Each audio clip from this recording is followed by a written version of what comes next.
Bismillahirrahmanirrahim. Hadis yang ke-42 dalam Al-Arba'in An-Nawawiyah. An Anas bin Malikin radhiyallahu anhu qala, dari Anas bin Malik ia berkata, sami'tu Rasulullah sallallahu alaihi wasallam yaqul, aku mendengar Rasulullah sallallahu alaihi wasallam bersabda, qala Allahu tabaraka wa ta'ala, Allah berfirman, ya ibna Adam, innaka ma da'autani wa rajautani ghafartu laka ala ma kana fika wala ubali. Hai anak Adam, sesungguhnya selama engkau berdoa dan berharap hanya kepadaku, niscaya aku mengampuni dosa-dosa yang telah engkau lakukan dan aku tidak peduli. Ya ibna Adam, lau balagot dunubuka ananas sama summa astaghfartani ghafartu laka wala ubali. Hai anak Adam, seandainya dosa-dosamu sampai setinggi langit, kemudian engkau minta ampunan kepadaku, niscaya aku mengampunimu dan aku tidak peduli.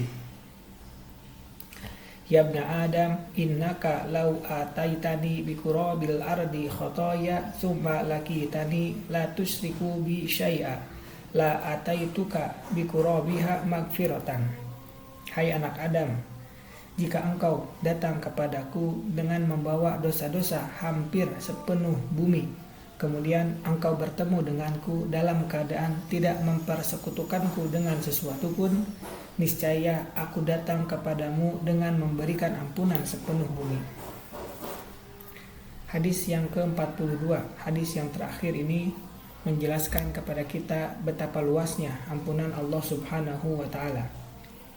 Dalam hadis qudsi ini menyebutkan 3 syarat untuk mendapatkan ampunan dari Allah Subhanahu wa ta'ala.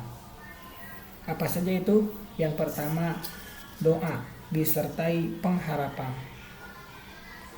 Doa ini diperintahkan dan bahkan Allah menjanjikan untuk dikabulkan.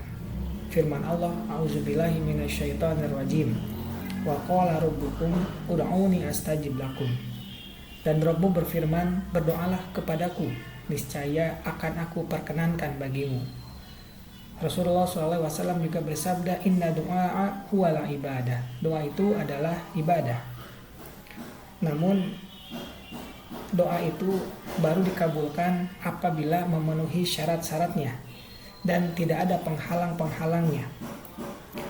Adapun di antara syarat terkabulnya doa ialah kita menghadirkan hati dan juga mengharap bahwa doa tersebut akan dikabulkan Allah Subhanahu wa ta'ala.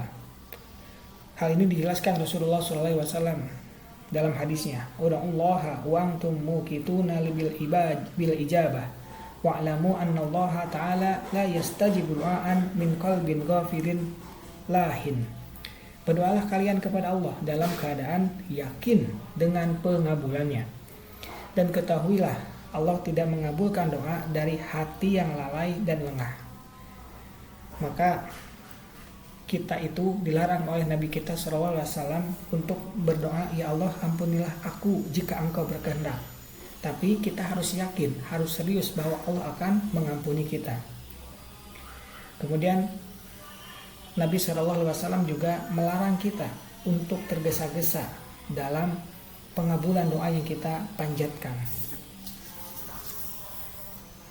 Di antara sebab terpenting diampuninya dosa ialah jika seorang hamba mengerjakan dosa, ia tidak mengharapkan pengampunannya kepada selain Allah Subhanahu wa ta'ala dan mengetahui bahwa tidak ada yang bisa mengampuninya dan menyiksanya hanya kecuali Allah. Rasulullah SAW bersabda, idza da'a ahadukum falyu'dimir rabbah fa innahu la yata'adamu 'ala Allahi say'un. Apabila salah seorang dari kalian berdoa, hendaklah ia membesarkan keinginannya, karena tidak ada satupun yang sulit dan besar bagi Allah Subhanahu wa ta'ala. Kemudian syarat yang kedua agar bisa mendapatkan ampunan, yang pertama tadi adalah doa, yang kedua adalah istighfar atau minta ampun kepada Allah.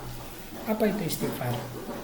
Istighfar adalah meminta magfirah atau ampunan, dan magfirah itu adalah perlindungan dari keburukan dosa-dosa dan penutupan dosa-dosanya tersebut. Firman Allah, wastagfirullah innallaha ghafurur rahim. Mohon ampunlah kepada Allah, sungguh Allah Maha Pengampun lagi Maha Penyayang. Wa anistagfiru rabbakum tsumma tubu ilaih. Dan hendaklah kamu memohon ampunan kepada Rabbmu dan bertaubat kepadanya. Dan masih banyak ayat-ayat yang lain yang mengenai istighfar. Nah, seringkali istighfar itu disebutkan bersama dengan taubat. Maka ketika istighfar itu ibarat sebuah ampunan atau permintaan ampunan dari lisan. Kemudian kita harus mengingat kembali syarat-syarat taubat sebagaimana dijelaskan oleh para ulama. Syarat yang pertama adalah berhenti dari semua dosa dan maksiat dan meninggalkannya. Yang kedua, menyesali perbuatan dosa yang dilakukan. Dan yang ketiga, berkemauan keras dan bertekad untuk tidak mengulangi lagi perbuatan tersebut. Maka dari penjelasan singkat ini mengenai istighfar, kita dapat simpulkan bahwa istighfar itu meninggalkan apa-apa atau dosa yang telah lalu, dan taubat adalah tidak terus-menerus dalam perbuatan dosa pada waktu yang akan datang.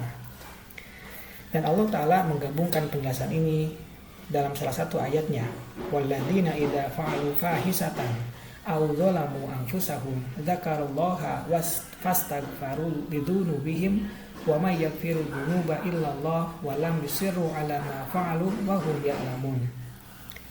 Dan juga orang-orang yang apabila mengerjakan perbuatan keji atau menzalimi diri sendiri segera mengingat Allah lalu memohon ampunan atas dosa-dosanya. Dan siapa lagi yang dapat mengampuni dosa-dosa selain Allah? Dan mereka tidak meneruskan perbuatan dosa itu sedang mereka mengetahui. Istighfar yang paling sempurna adalah istighfar yang disertai dengan meninggalkan sikap terus-menerus berbuat dosa. Itulah taubat nasuh atau hakiki.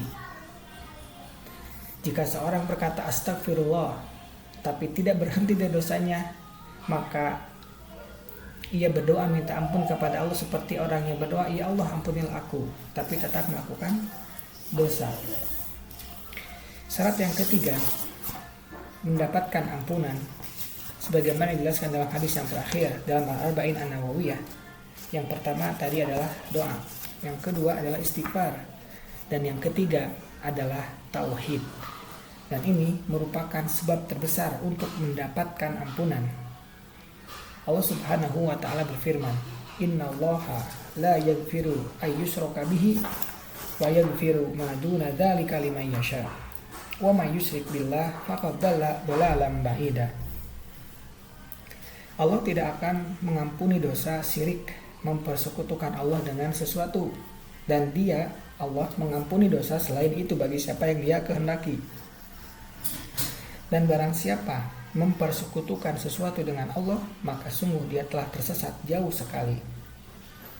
Jika tauhid seorang hamba dan keikhlasan kepada Allah sempurna, dan dia menunaikan syarat-syaratnya dengan hati, dengan lisan, dan anggota tubuhnya, atau dengan hati dan lisannya ketika hendak meninggal dunia, maka itu semua menyebabkan dirinya bisa mendapatkan ampunan dari dosa-dosa yang lalu, dan bahkan menghalanginya masuk ke dalam neraka. Dan kita sangat mengetahui betapa besar ancaman orang-orang yang berbuat syirik.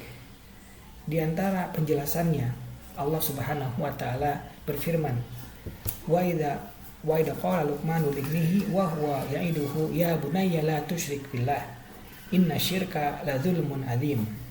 Ingatlah ketika Luqman berkata kepada anaknya ketika dia memberi pelajaran kepadanya, apa yang beliau sampaikan, wahai anakku, janganlah engkau mempersekutukan Allah. Sesungguhnya mempersekutukan Allah adalah benar-benar kezoliman yang besar.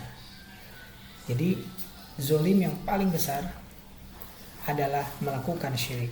Firman Allah yang lain, laqad kafara alladzina qalu innallaha huwal masih ibnu maryam wa qala al-masih ibnu ya bani israil ibudullaha rabbi wa rabbakum innahu may yusyrik billah faqad harramallahu alaihi al-jannah wa ma'wahu an-nar wa ma lidh-dhalimin min ansar.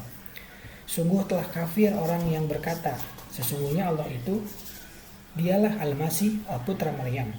Padahal Al-Masih berkata, wahai Bani Israel, sembahlah Allah, Robku dan Robmu. Sesungguhnya barang siapa mempersekutukan sesuatu dengan Allah, maka sungguh Allah mengharamkan surga baginya, dan tempatnya ialah neraka, dan tidak ada seorang penolong pun bagi orang-orang zalim itu. Dari sini kita harus memahami bahwa yang namanya syirik bukan lagi hal yang ditawar-tawar lagi. Tidak boleh melakukan itu sama sekali. Dan 3 syarat mendapatkan ampunan ini yaitu doa, istighfar, dan tauhid harus kita tanamkan bersama-sama dan kita usahakan agar kita bisa melaksanakannya. Alhamdulillahirrabbilalamin. Selesai pembahasan mengenai Al-Arba'in An-Nawawiyah. Subhanaka Allahumma wa bihamdika asyhadu an la ilaha illa anta astaghfiruka wa atubu ilaik. Assalamualaikum warahmatullahi wabarakatuh.